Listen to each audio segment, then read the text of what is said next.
Hello friends, এসো আজ নিরামিষ কাশ্মীরি আলুর দম বানাই খুব সহজে।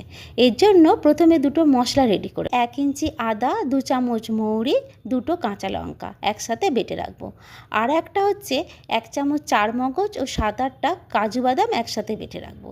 এরপর কড়াইতে বেশ কিছুটা তেল গরম করে আগে থেকে কেটে রাখা আলুগুলো দিয়ে দেব।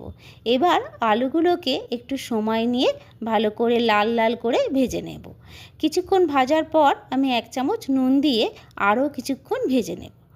এবার আলুগুলো ভাজা হয়ে গেলে তুলে নিয়ে ওই তেলেতেই গোটা গরম মশলা, জয়িত্রী, সাজিরে, শামরিচ আর দুটো তেজপাতা দিয়ে দেব। এগুলো একটু নেড়েচেড়ে প্রথমে আদা, মৌরি, কাঁচা লঙ্কার পেস্টটা দিয়ে বেশ কিছুক্ষণ কষে নেব।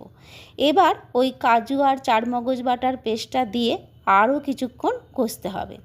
এবার 1/2 চামচ আরও নুন, 2 চামচ কাশ্মীরি লঙ্কা গুঁড়ো ও 2 চামচ ফেটানো টক দই দিয়ে একসাথে সব মশলাগুলো একটু কষিয়ে নিতে হবে যতক্ষণ না তেল ছেড়ে বেরিয়ে আসছে।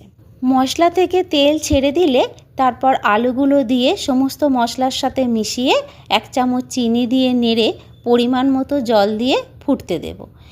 এরপর আলুগুলো সিদ্ধ হয়ে এলে নামাবার আগে 2 চামচ মৌরি গুঁড়ো দিয়ে নামিয়ে নিলেই রেডি দুর্দান্ত স্বাদের কাশ্মীরি আলুর দম।